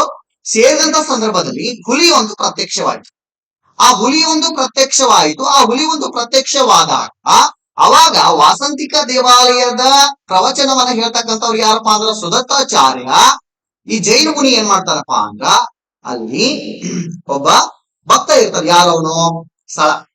ಯಾರವನು? ಸ್ಥಳ. ಪ್ರವಚನವನ್ನ ಕೇಳ್ತಾರೆ. ಆ ಸ್ಥಳನಿಗೆ ಕಬ್ಬಿಣದ ಸಲಾಕೆಯನ್ನ ಕೊಟ್ಟು, ಯಾವ ಕೊಟ್ಟು? ಕಬ್ಬಿಣದ ಸಲಾಕೆಯನ್ನ ಕೊಟ್ಟು ಆ ಸಲಾಕೆಯಿಂದ ಆ ಹುಲಿಯನ್ನು ಪೊಯ್ಸಳ ಪೊಯ್ಸಳ ಅಂತ ಕರಿ. ಪೊಯ್ಸಳ ಪೊಯ್ಸಳ ಅಂದ್ರೆ ಏನ್ರಿ ಸರ? ಅದನ್ನ ಕೊಳ್ಳು ಸ್ಥಳ. ಅದನ್ನ ಏನ್ ಮಾಡ್ತಾನಪ್ಪ ಅಂದ್ರ ಆ ಕಬ್ಬಿಣದ ಸಲಾಕೆಯಿಂದ ಆ ಸುದತ್ತಾಚಾರ್ಯ ಜೈನ ಮುನಿ ಆ ಹುಲಿಯನ್ನ ಏನ್ ಮಾಡ್ತಾನಪ್ಪ ಅಂದ್ರ ಕೊಲ್ತಾನ. ಅವಾಗ ಈ ಸುದತ್ತಾಚಾರ್ಯನಿಂದ ಸ್ಥಳ ಏನ್ ಮಾಡ್ತಾನಪ್ಪ ಅಂದ್ರ ಆ ಕಬ್ಬಿಣದ ಸಲಾಕೆಯಿಂದ ಆ ಹುಲಿಯನ್ನ ಕೊಲ್ತಾನ. ಅವಾಗ ಈ ಜೈನ ಮುನಿ ಸುದತ್ತಾಚಾರ್ಯನಿಗೆ ಏನ್ ಮಾಡ್ತಾನಪ್ಪ ಅಂದ್ರ ಆಶೀರ್ವಾದ ಮಾಡ್ತಾನ. ಆಶೀರ್ವಾದ ಮಾಡಿದ ಪರಿಣಾಮವಾಗಿ ಈ ಸ್ಥಳ ಏನ್ ಮಾಡ್ತಾನಪ್ಪ ಅಂದ್ರ ಅದ ಸ್ಥಳದಲ್ಲಿ ಯಾವ ಸಾಮ್ರಾಜ್ಯವನ್ನ ಸ್ಥಾಪನೆಯನ್ನ ಮಾಡ್ತಾನ್ರಿ ಸರ? ಹೊಯ್ಸಳ ಸಾಮ್ರಾಜ್ಯವನ್ನ ಸ್ಥಾಪನೆ ಮಾಡ್ತಾನ. ಯಾವ ಸಾಮ್ರಾಜ್ಯವನ್ನ ಸ್ಥಾಪನೆ ಮಾಡ್ತಾನ್ರಿ? ಹೊಯ್ಸಳ ಸಾಮ್ರಾಜ್ಯವನ್ನ ಸ್ಥಾಪನೆಯನ್ನ ಮಾಡಿ ಏನ್ ಮಾಡ್ತಾನಪ್ಪ ಅಂದ್ರ ಆಳ್ವಿಕೆಯನ್ನ ಮಾಡ್ತಾನ. ಹೀಗಾಗಿ ಹೊಯ್ಸಳ ರಾಜ ಲಾಂಛನವನ್ನ ಸ್ಥಳ ಹುಲಿಯನ್ನು ಕೊಲ್ಲುತ್ತಿರುವ ದೃಶ್ಯ ಏನಾಗ್ತದಪ್ಪ ಅಂದ್ರ ಹೊಯ್ಸಳ ಸಾಮ್ರಾಜ್ಯದ ರಾಜ ಲಾಂಛನ ಕೂಡ ಆಗ್ತದ. ಇನ್ನೊಂದ್ಸಲ ಹೇಳ್ತೀನಿ ನೋಡ್ರಿ. ದಟ್ಟವಾದ ಕಾಡುಗಳ ಮಧ್ಯೆ ಯಾವ ದೇವಸ್ಥಾನ ಇರ್ತದ್ರಿ? ವಸಂತಿಕಾ ದೇವಿಯ ದೇವಸ್ಥಾನ ಇರ್ತದ. ಆ ದೇವಾಲಯದ ಅರ್ಚಕ ಯಾರಿದ್ರಿ ಸರ? ಪ್ರವಚನಕಾರ ಯಾರಿದ್ರಿ? ಸುದತ್ತಾಚಾರ್ಯ. ಏನ್ ಮಾಡ್ತಾ ಇದ್ದ? ಪ್ರವಚನವನ್ನ ಹೇಳ್ತಾ ಇದ್ದ. ಜೈನ ಮುನಿ ಅಂತ ಕರಿತೀವ್ರಿ. ಆ ವಾಸಂತಿಕಾ ದೇವಾಲಯದ ಮುಂಭಾಗದಲ್ಲಿ ಪ್ರವಚನವನ್ನ ಕೇಳ್ತಕ್ಕಂತ ಅನೇಕ ಭಕ್ತರು ಏನ್ ಮಾಡಿದ್ರಪ್ಪ ಅಂದ್ರ ಕೂಡಿಕೊಂಡಿದ್ರು. ದಟ್ಟವಾದ ಕಾಡುಗಳ ಮಧ್ಯೆ ಇರ್ತಕ್ಕಂತ ಈ ವಾಸಂತಿಕಾ ದೇವಿಯ ಒಂದು ಆಶೀರ್ವಾದವನ್ನ ಪಡ್ಕೊಳ್ಬೇಕಂತ ಹಲವಾರು ಜನರು ಏನ್ ಮಾಡಿದ್ರಪ್ಪ ಅಲ್ಲಿ ಸೇರಿದ್ರು. ಇದಕ್ಕಿದಂಗೆ ಹುಲಿಯೊಂದು ಏನಾಯ್ತಪ್ಪ ಅಂದ್ರ ಪ್ರತ್ಯಕ್ಷವಾಗಿ ಭಕ್ತರಲ್ಲಿ ಏನು ಉಂಟು ಮಾಡ್ತದ? ಭಯವನ್ನು ಉಂಟು ಮಾಡ್ತದ. ಅವಾಗ ಈ ಸುದತ್ತಾಚಾರ್ಯ ಸ್ಥಳನಿಗೆ ಕಬ್ಬಿನ ಸಲಾಕೆಯನ್ನ ನೀಡಿ ಪೊಯ್ಸಳ ಪೊಯ್ಸಳ ಅಂತ ಮಾಡ್ತಾನ. ಪೊಯ್ಸಳ ಅಂದ್ರೆ ಏನ್ರಿ ಸರ್? ಅದನ್ನ ಕೊಲ್ಲು ಸ್ಥಳ ಅಂತ ಆಶೀರ್ವಾದ ಮಾಡ್ತಾನ. ಅವಾಗ ಆ ಕಬ್ಬಿಣದ ಸಲಾಕೆಯಿಂದ ಈ ಸ್ಥಳ ಏನ್ ಮಾಡ್ತಾನಪ್ಪ ಅಂದ್ರ ಹುಲಿಯನ್ನ ಕೊಲ್ತಾನ. ಅವಾಗ ಸುದತ್ತಾಚಾರ್ಯ ಏನ್ ಮಾಡ್ತಾನಪ್ಪ ಅಂದ್ರ ಜೈನ ಮುನಿ ಈ ಸ್ಥಳನಿಗೆ ಏನ್ ಮಾಡ್ತಾನ್ರಿ? ಆಶೀರ್ವಾದ ಮಾಡ್ತಾನ. ಅವಾಗ ಈ ಸ್ಥಳ ಯಾವ ಸಾಮ್ರಾಜ್ಯವನ್ನ ಕಟ್ತಾನ್ರಿ ಸರ್? ಅಲ್ಲೇ ಹೊಯ್ಸಳ ಅನ್ನುವಂತ ಸಾಮ್ರಾಜ್ಯವನ್ನ. ಅದ ಹೊಯ್ಸಳ ಹೊಯ್ಸಳ ಹೋಗಿ ಯಾವ ಸಾಮ್ರಾಜ್ಯ ಆಗ್ತದ್ರಿ ಸರ? ಹೊಯ್ಸಳ ಸಾಮ್ರಾಜ್ಯ ಆಗ್ತದ. ಅದನ್ನ ಏನ್ ಮಾಡ್ಕೋತಾರಪ್ಪ ಅಂದ್ರ ಸ್ಥಳ ಹುಲಿಯನ್ನು ಕೊಲ್ಲುತ್ತಿರುವ ದೃಶ್ಯ ಏನ್ ಮಾಡ್ಕೋತಾರಪ್ಪ ಅಂದ್ರ ಹೊಯ್ಸಳ ರಾಜ ಲಾಂಛನವಾಗಿ ಏನ್ ಮಾಡ್ಕೋತಾರಪ್ಪ ಅಂದ್ರ ಮಾಡ್ಕೋತಾರ. ಇನ್ನ ನೆಕ್ಸ್ಟ್ ಕ್ವಶನ್ ಅನ್ನ ನೋಡೋಣ.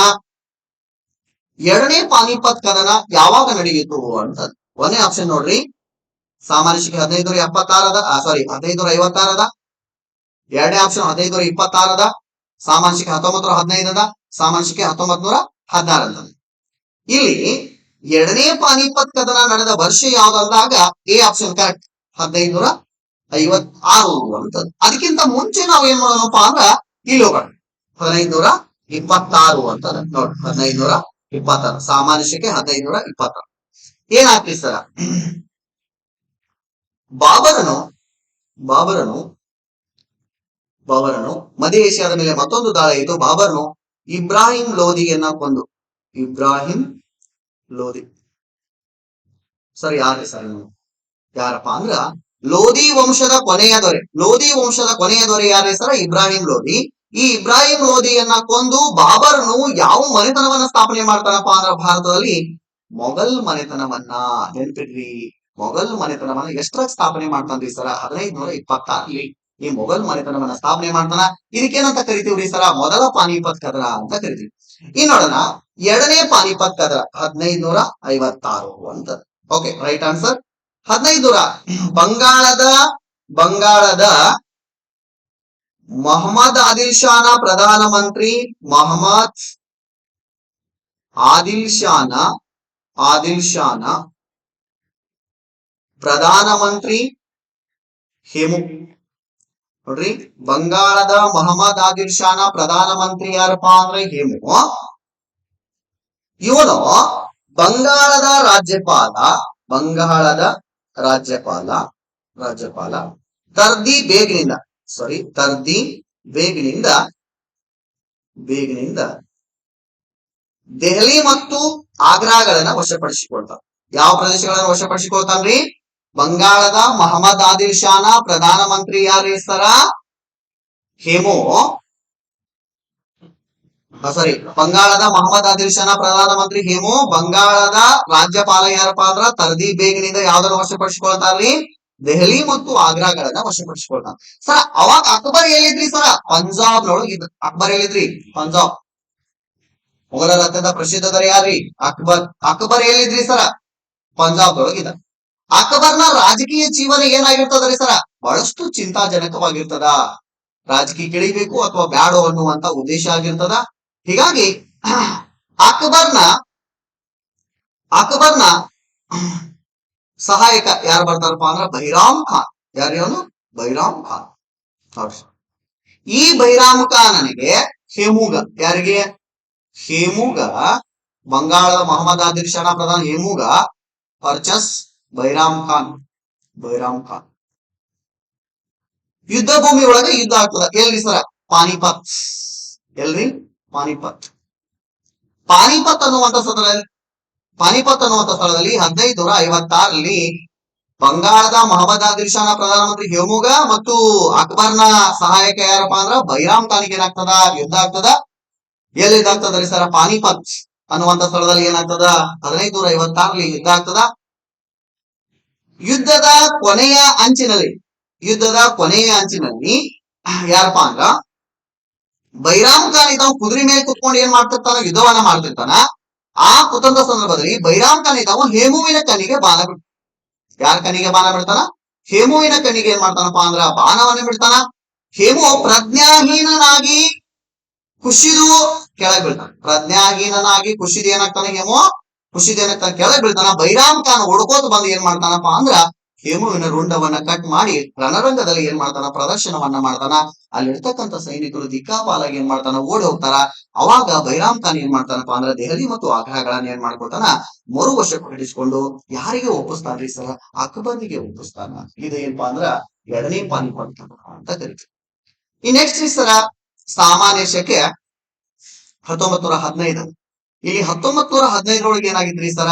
ಕನ್ನಡ ಸಾಹಿತ್ಯ ಪರಿಷತ್ತನ್ನ ಸ್ಥಾಪನೆ ಮಾಡ್ತಕ್ಕಂಥ. ಯಾವ ಪರಿಷತ್ ರೀ? ಕನ್ನಡ ಸಾಹಿತ್ಯ ಪರಿಷತ್. ಕನ್ನಡ ಒಕ್ಕೂಟ ಕನ್ನಡ ಸಾಹಿತ್ಯ ಪರಿಷತ್ತನ್ನ ಸ್ಥಾಪನೆ ಮಾಡಿದ್ದು ಅಂತ ಕರಿತೀವಿ. ನೆಕ್ಸ್ಟ್ 1916 ಏನಾಗಿದ್ರಿ ಸರ? ಕರ್ನಾಟಕ ರಾಜ್ಯದ ಮೊಟ್ಟ ಮೊದಲ ವಿಶ್ವವಿದ್ಯಾಲಯ ಯಾವ್ದಪ್ಪ ಅಂದ್ರ ಅದು ಮೈಸೂರು ವಿಶ್ವವಿದ್ಯಾಲಯ. ಅದು ಯಾವ ವಿಶ್ವವಿದ್ಯಾಲಯ? ಮೈಸೂರು ವಿಶ್ವವಿದ್ಯಾಲಯ. ಯಾರ ಕಾಲದಲ್ಲಿ ಪ್ರಾರಂಭ ಆಗಿದ್ರಿ ಸರ? ಸರ್ ಎಂ ವಿಶ್ವೇಶ್ವರಯ್ಯ ಕಾಲದಲ್ಲಿ ಏನಾಗಿತ್ತು ಅಂದ್ರ 1916 ಮೈಸೂರು ವಿಶ್ವವಿದ್ಯಾಲಯವನ್ನ ಏನ್ ಮಾಡಿದ್ರಪ್ಪ ಅಂದ್ರ ಪ್ರಾರಂಭವನ್ನ ಮಾಡಿದ್ರಿ. ನೆನಪಿಲ್ರಿ? ನೆಕ್ಸ್ಟ್ ಕ್ವಶನ್ ಹೋಗೋಣ. ಸಹಾಯಕ ಸೈನ್ಯ ಪದ್ಧತಿಯನ್ನ ಜಾರಿಗೆ ಬಂದ ವರ್ಷ ಯಾವುದು ಅಂತ ಕೇಳಿದ್ರ. ಒಂದೇ ಆಪ್ಷನ್ ನೋಡ್ರಿ, 1798 ಎರಡನೇ ಆಪ್ಷನ್ 1793 ಮೂರನೇ ಆಪ್ಷನ್ 1828 ನಾಲ್ಕನೇ ಆಪ್ಷನ್ 1848 1798 ಆಪ್ಷನ್ ಇಸ್ ರೈಟ್. 1798ರಲ್ಲಿ ಏನ್ ಮಾಡ್ತಾರಪ್ಪ ಅಂದ್ರ ಲಾರ್ಡ್ ವೆಲ್ಲೆಸ್ಲಿ, ಯಾವ್ರಿ ಲಾರ್ಡ್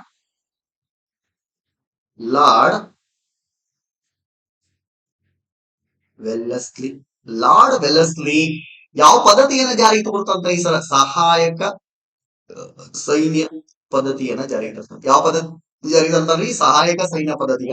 ಹಾಗಾದ್ರೆ ಸರ ಸಹಾಯಕ ಸೈನ್ಯ ಪದ್ಧತಿ ಅಂದ್ರೆ ಏನ? ದೇಶೀಯ ರಾಜರು ನೋಡಿ, ಭಾರತೀಯ ರಾಜರು ಬ್ರಿಟಿಷರ ಸೈನ್ಯವನ್ನ ಇಟ್ಕೊಳ್ಳೋದು. ಭಾರತೀಯ ರಾಜರು ಬ್ರಿಟಿಷರ ಸೈನ್ಯವನ್ನ ಏನ್ ಮಾಡ್ಕೊಳ್ಳೋದಪ್ಪ ಅಂದ್ರೆ ಇಟ್ಕೊಳ್ಳೋದು. ಆ ಸೈನ್ಯದ ಎಲ್ಲಾ ಖರ್ಚು ವೆಚ್ಚಗಳನ್ನ ಯಾರು ನಿಭಾಯಿಸಬೇಕಾಗಿತ್ರಿ ಸರ? ಆ ಸೈನ್ಯದ ಎಲ್ಲಾ ಖರ್ಚು ವೆಚ್ಚಗಳನ್ನ ಭಾರತೀಯರು ನಿಭಾಯಿಸ್ಬೇಕು. ಯಾರು ನಿಭಾಯಿಸ್ಬೇಕ್ರಿ? ಭಾರತೀಯರು ನಿಭಾಯಿಸ್ಬೇಕು. ಭಾರತೀಯರು ಒಂದು ವೇಳೆ ಆ ಸೈನ್ಯದ ಎಲ್ಲಾ ಖರ್ಚು ವೆಚ್ಚಗಳನ್ನ ಭಾರತೀಯರಿಗೆ ನಿಭಾಯಿಸಲು ಸಾಧ್ಯವಾಗದೇ ಇರ್ತಕ್ಕಂಥ ಸಂದರ್ಭದಲ್ಲಿ ಭಾರತೀಯರು ತಮ್ಮ ರಾಜ್ಯದ ಅರ್ಧ ರಾಜ್ಯವನ್ನ ಬಿಟ್ಕೊಡ್ಬೇಕು. ಏನ್ ಬಿಟ್ಕೊಡ್ಬೇಕಾಗಿತ್ರಿ? ಅರ್ಧ ರಾಜ್ಯವನ್ನ ಬಿಟ್ಕೊಡ್ಬೇಕಾಗಿತ್ರಿ. ಮತ್ತು ಅರ್ಧ ರಾಜ್ಯವನ್ನ ಬಿಟ್ಕೊಡೋದಲ್ದ ಬ್ರಿಟಿಷರ ರೆಸಿಡೆಂಟ್ ಅನ್ನ ಇಟ್ಕೊಳ್ಬೇಕಾಗಿತ್ರಿ. ಇನ್ನು ಮತ್ತು ಈ ಕಾಯ್ದೆ ಪ್ರಕಾರ ಯುರೋಪಿನ ಯಾವುದೇ ವ್ಯಕ್ತಿಯನ್ನ ಯುರೋಪಿನಲ್ಲಿ ಇರ್ತಕ್ಕಂಥ ಯಾವುದೇ ವ್ಯಕ್ತಿಯನ್ನ ವ್ಯಾಪಾರ ವಾಣಿಜ್ಯವನ್ನ ನಮ್ಮನ್ನ ಕೇಳದ ನಮ್ಮನ್ನಂದ್ರೆ ಯಾರು? ಬ್ರಿಟಿಷರ್ನ ಕೇಳದ ನೇಮಕ ಮಾಡಿಕೊಳ್ಳುವಂತಿರ್ಲಿಲ್ಲ. ಯಾರಿಗೆ ರಿಸ್ಟ್ರಿಕ್ಷನ್ ಹಾಕಿದ್ರಿ? ಭಾರತೀಯರಿಗೆ ರಿಸ್ಟ್ರಿಕ್ಷನ್ ಅನ್ನ ಹಾಕಿದ್ರಿ. ಲಾರ್ಡ್ ವೆಲ್ಲೆಸ್ಲಿ ಭಾರತದಲ್ಲಿ ಬ್ರಿಟಿಷ್ ಸಾಮ್ರಾಜ್ಯವನ್ನ ವಿಸ್ತರಣೆ ಮಾಡ್ಬೇಕಂತ ಏನ್ ಮಾಡ್ತಾನಪ್ಪ ಅಂದ್ರ ಲಾರ್ಡ್ ವೆಲ್ಲೆಸ್ಲಿ ಸಹಾಯಕ ಸೈನ್ಯ ಪದ್ಧತಿಯನ್ನ ಜಾರಿಗೆ ತರ್ತಾನ. ಸರ್ ಸಹಾಯಕ ಸೈನ್ಯ ಪದ್ಧತಿ ಅಂದ್ರೆ ಏನ್ರಿ ಸರ್? ಸಹಾಯಕ ಸೈನ್ಯ ಪದ್ಧತಿ ಅಂದ್ರೆ ಏನಪ್ಪಾ ಅಂದ್ರ ಭಾರತೀಯರು ಬ್ರಿಟಿಷರ ಸೈನ್ಯವನ್ನ ಇಟ್ಕೊಳ್ಳೋದು. ಆ ಸೈನ್ಯದ ಎಲ್ಲಾ ಖರ್ಚು ವೆಚ್ಚಗಳನ್ನ ಯಾರು ನಿಭಾಯಿಸ್ಬೇಕ್ರಿ ಸರ? ಭಾರತೀಯರು ನಿಭಾಯಿಸ್ಬೇಕ್ರಿ. ಒಂದು ವೇಳೆ ಆ ಸೈನ್ಯದ ಎಲ್ಲಾ ಖರ್ಚು ವೆಚ್ಚಗಳನ್ನ ನಿಭಾಯಿಸಲು ಸಾಧ್ಯವಾಗದೇ ಇರ್ತಕ್ಕಂಥ ಸಂದರ್ಭದಲ್ಲಿ ಅರ್ಧ ರಾಜ್ಯವನ್ನ ಬ್ರಿಟಿಷರಿಗೆ ಬಿಟ್ಟುಕೊಡ್ಬೇಕ್ರಿ. ಬ್ರಿಟಿಷರ ರೆಸಿಡೆಂಟ್ ಅನ್ನ ಕೂಡ ಏನ್ ಮಾಡ್ಕೊಡ್ಬೇಕು? ಇಟ್ಕೊಳ್ಬೇಕ್ರಿ. ಯುರೋಪಿನ ಯಾವುದೇ ವ್ಯಕ್ತಿಯನ್ನ ಇವರು ವ್ಯಾಪಾರಕ್ಕಾಗಿ ನೇಮಿಸಿಕೊಳ್ಳುವಂತಿರ್ಲಿಲ್ಲ. ಅದಕ್ಕೆ ಯಾರ ಆಜ್ಞೆ ಬೇಕಾಗಿತ್ರಿ ಸರ್? ಬ್ರಿಟಿಷರ ಆಜ್ಞೆ ಬೇಕಾಗಿತ್ರಿ. ಹೀಗಾಗಿ ಈ ಒಂದು ಕಾಯ್ದೆಗೆ ಒಳಪಟ್ಟ ರಾಜ್ಯ ಯಾವ್ದ್ರಿ ಸರ್? ಮೈಸೂರ್ ಆಗಿರ್ಬೋದ್ರಿ, ಮೈಸೂರ್ರಿ. ಹೌದಾಗಿರ್ಬಹುದ್ರಿ, ಹೌದ್ರಿ. ತಿರುವಾಂಕೂರ್ ಆಗಿರ್ಬೋದು, ತಿರುವಾಂಕೂರ್ ಆಗಿರ್ಬೋದ್ರಿ. ನೋಡ್ರಿ, ಮೈಸೂರು ಹೌದು, ತಿರುವಾಂಕೂರು, ಭರತ್ಪುರು ನೋಡ್ರಿ, ಹಲವಾರು ರಾಜ್ಯಗಳು ಏನಾಗ್ತಾವಪ್ಪ ಅಂದ್ರ ಈ ಒಂದು ಕಾಯ್ದೆಗೆ ಏನಾಗ್ತಾವಪ್ಪ ಅಂದ್ರ ಒಳಪಡ್ತಾವ. ನೆಕ್ಸ್ಟ್ 1793 ಅಂತ ಈ ಜಮೀನ್ದಾರ ಪದ್ಧತಿ ಕಾಯ್ದೆ ಬಂದ ವರ್ಷ ಇರುತ್ತೆ. ಯಾವ ಪದ್ಧತಿ ರೀ? ಜಮೀನ್ದಾರ ಪದ್ಧತಿ ಅಂತ. ಇಲ್ರಿ, ಜಮೀನ್ದಾರ್ ಇಡೀ ಭೂಮಿಯ ಮಾಲೀಕತ್ವವನ್ನು ವಹಿಸ್ಕೊಂಡವ್ರು ಯಾರು? ಬ್ರಿಟಿಷರು.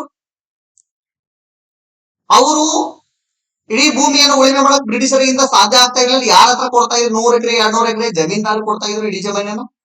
ಜಮೀನ್ದಾರ್ ಅಂದ್ರೆ 100 ಎಕರೆ 1000 ಎಕರೆ ಇದ್ದವ್ರಿಗೆ ಏನಂತ ಕರಿತೀವಿ ನಾವು? ಜಮೀನ್ದಾರ್ ಅಂತ ಕರಿತೀವಿ.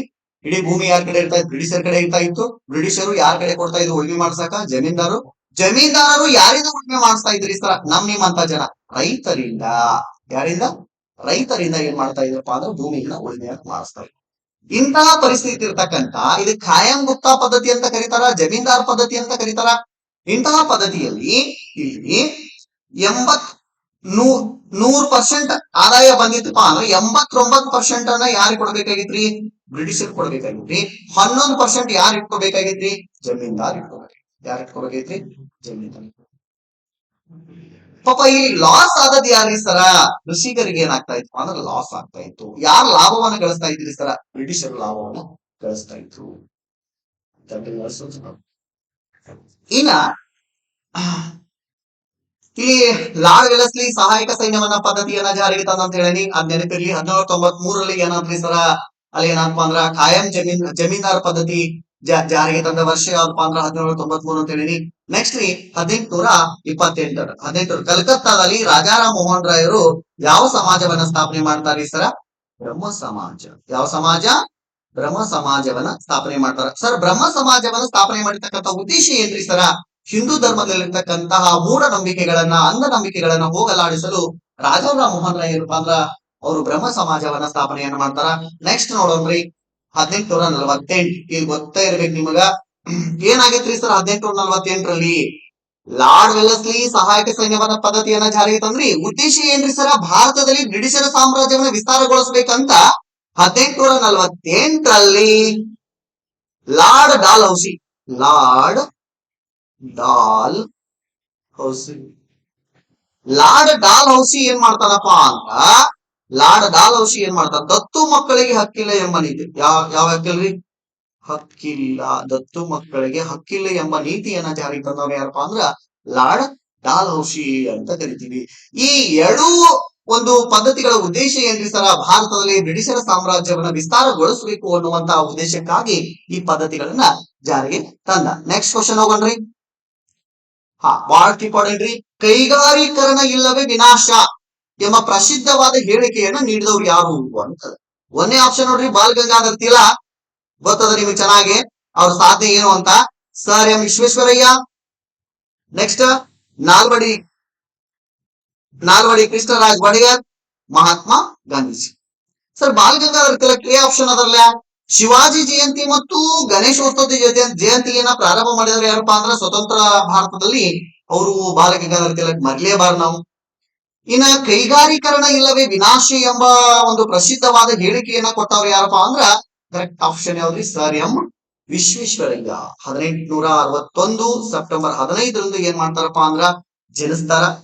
ಇವರ ದಿನವನ್ನ ಏನ್ ಮಾಡ್ತೀವಿ? ಇಂಜಿನಿಯರ್ಗಳ ದಿನಾಚರಣೆ ಅಂತ ಕೂಡ ಏನ್ ಮಾಡ್ತೀವಪ್ಪ ಅಂದ್ರ ಆಚರಣೆಯನ್ನ ಮಾಡ್ತೀವಿ. ಸರ್ ಎಂ ವಿಶ್ವೇಶ್ವರಯ್ಯವ್ರದ್ದು. ಇನ್ನ ಸರ್ ಎಂ ವಿಶ್ವೇಶ್ವರಯ್ಯವರು ಕೈಗಾರೀಕರಣ ಇಲ್ಲವೇ ವಿನಾಶ, ಕರ್ನಾಟಕದಲ್ಲಿ ಕೈಗಾರಿಕೆಗಳಿಗೆ ಏನಾಗ್ಬೇಕು? ಸ್ಥಾಪನೆ ಆಗ್ಬೇಕು ಅನ್ನುವಂತ ಉದ್ದೇಶ ಇರ್ತದ. ಯಾರ್ದ್ರಿ ಸರ? Sir M ವಿಶ್ವೇಶ್ವರಯ್ಯವರು. ಭದ್ರಾವತಿಯಲ್ಲಿ ಕಬ್ಬಿನ ಕಾರ್ಖಾನೆ ನೋಡ್ರಿ. ಭದ್ರಾವತಿಯಲ್ಲಿ ಯಾವ ಕಾರ್ಖಾನೆ ರೀ? ಕಬ್ಬಿನ ಕಾರ್ಖಾನೆ. ಭದ್ರಾವತಿಯಲ್ಲಿ ಕಬ್ಬಿನ ಕಾರ್ಖಾನೆಯನ್ನ ಪ್ರಾರಂಭ ಮಾಡಿದವರು ಯಾರಪ್ಪ ಅಂದ್ರ ಈ ಸರ್ ಎಂ ವಿಶ್ವೇಶ್ವರಯ್ಯ ಅಂತ ಕರಿತೀವಿ. ಮೈಸೂರಿನಲ್ಲಿ ಗಂಧದ ಎಣ್ಣೆ ಕಾರ್ಖಾನೆ ಯಾವ್ದ್ರಿ? ಮೈಸೂರಿನಲ್ಲಿ ಗಂಧದ ಎಣ್ಣೆ ಕಾರ್ಖಾನೆ. ಗಂಧದ ಎಣ್ಣೆ ಕಾರ್ಖಾನೆ ಮೈಸೂರಿನಲ್ಲಿ ಗಂಧದ ಎಣ್ಣೆ ಕಾರ್ಖಾನೆಯನ್ನ ಪ್ರಾರಂಭ ಮಾಡಿದಾರ. ಭದ್ರಾವತಿಯಲ್ಲಿ ಕಬ್ಬಿನ ಕಾರ್ಖಾನೆಯನ್ನ ಕೂಡ ಬೆಂಗಳೂರಿನಲ್ಲಿ ಸಾಬೂನು ಕೈಗಾರಿಕೆ. ಬೆಂಗಳೂರಿನಲ್ಲಿ ಯಾವ ಕಾರ್ಖಾನೆ ರೀ? ಸಾಬೂನು ಕಾರ್ಖಾನೆ. ಬೆಂಗಳೂರಲ್ಲಿ ಯಾವ ಕಾರ್ಖಾನೆ? ಸಾಬೂನು ಕಾರ್ಖಾನೆ. ಇನ್ನ ಚರ್ಮ ಹದ ಮಾಡುವ ಕಾರ್ಖಾನೆ ಕೂಡ. ಸರಿ, ಚರ್ಮ ಹದ ಮಾಡುವ ಕಾರ್ಖಾನೆ. ಈ ಕಾರ್ಖಾನೆಗಳನ್ನ ಪ್ರಾರಂಭ ಮಾಡಿದವರು ಯಾರಪ್ಪ ಅಂದ್ರ ಸರ್ ಎಂ ವಿಶ್ವೇಶ್ವರಯ್ಯ ನಿಟ್ಟಿನಲ್ಲಿ ಹಲವಾರು ಕಾರ್ಖಾನೆಗಳನ್ನ ಏನ್ ಮಾಡಿದ್ರಪ್ಪ ಅಂದ್ರೆ ಅವರು ಸ್ಥಾಪನೆಯನ್ನ ಮಾಡಿದ್ರು. ಭದ್ರಾವತಿಯಲ್ಲಿ ಕಬ್ಬಿನ ಕಾರ್ಖಾನೆ, ಮೈಸೂರಿನಲ್ಲಿ ಗಂಧದ ಎಣ್ಣೆ ಕಾರ್ಖಾನೆಯನ್ನ, ಬೆಂಗಳೂರಿನಲ್ಲಿ ಸಾಬೂನು ಕಾರ್ಖಾನೆ, ಚರ್ಮ ಹದ ಮಾಡುವ ಕಾರ್ಖಾನೆ, Mysuru chambers of commerce and ಇಂಡಸ್ಟ್ರಿಯನ್ನು ಕೂಡ ಒಂದು ಫ್ಯಾಕ್ಟರಿಯನ್ನು ಕೂಡ ಯಾರು ಕಟ್ತಾರಪ್ಪ ಅಂದ್ರ ಸರ್ ಎಂ ವಿಶ್ವೇಶ್ವರಯ್ಯ ಕಟ್ತಾರ. 1913 ಒಳಗ ನೆನ್ಪಿಡ್ರಿ, 1913 ಒಳಗ ಅವರು ಮೈಸೂರು ಬ್ಯಾಂಕ್ ಅನ್ನು ಕೂಡ ಸ್ಥಾಪನೆ ಮಾಡ್ತಾರೆ. ನೋಡ್ರಿ, ಯಾವ ಬ್ಯಾಂಕ್ ಅನ್ನ ಸ್ಥಾಪನೆ ಮಾಡ್ತಾರ? 1913 ಒಳಗ ಮೈಸೂರು ಬ್ಯಾಂಕ್ ಅನ್ನ ಸ್ಥಾಪನೆ ಮಾಡಿದವರು ಯಾರು ಸರ? ಮೈಸೂರು ಬ್ಯಾಂಕ್ ರೀ ಸ್ಥಾಪನೆ ಮಾಡಿದವರು ಯಾರಪ್ಪ ಅಂದ್ರೆ ಸರ್ ಎಂ ವಿಶ್ವೇಶ್ವರಯ್ಯ. 1915 ಏನ್ರಿ ಸರ? ಕನ್ನಡ ಸಾಹಿತ್ಯ, ಆಗ್ಲೇ ಹೇಳೇನಿ, ಕನ್ನಡ ಸಾಹಿತ್ಯ ಪರಿಷತ್ತನ್ನ 1916ರಲ್ಲಿ ಮೈಸೂರು ವಿಶ್ವವಿದ್ಯಾಲಯ ಕರ್ನಾಟಕ ರಾಜ್ಯದ ಪ್ರಥಮ ವಿಶ್ವವಿದ್ಯಾಲಯ ಯಾವ್ದು? ಮೈಸೂರು ಅಂತ ಕರಿತೀವಿ. ಎರಡನೇ ಕರ್ನಾಟಕ ಯೂನಿವರ್ಸಿಟಿ ಧಾರವಾಡ. ಕರ್ನಾಟಕದಲ್ಲಿ ಫಸ್ಟ್ ವಿಶ್ವವಿದ್ಯಾಲಯ ಮೈಸೂರು, ಎರಡನೇ ವಿಶ್ವವಿದ್ಯಾಲಯ ಯಾರಪ್ಪ ಅಂದ್ರ ಕರ್ನಾಟಕ ಅಂತ ಕರಿತೀವಿ, ನೆನಪಿಡಿ. ಆನಂತರ ನಾಲ್ವಡಿ ಕೃಷ್ಣರಾಜ್ ಒಡೆಯರ್. ಇವರು ನಾಲ್ವಡಿ ಕೃಷ್ಣರಾಜ್ ಒಡೆಯರ್ ಏನಪ್ಪಾ ಅಂದ್ರ ಮೈಸೂರಿನಲ್ಲಿ ಈ ಸರ್ ಎಂ ವಿಶ್ವೇಶ್ವರ ದಿವಾನರಾಗಿ ನೇಮಕ ಮಾಡಿದವರು ಯಾರು ಸರ? ನಾಲ್ವಡಿ ಕೃಷ್ಣರಾಜ್ ಒಡೆಯರ್.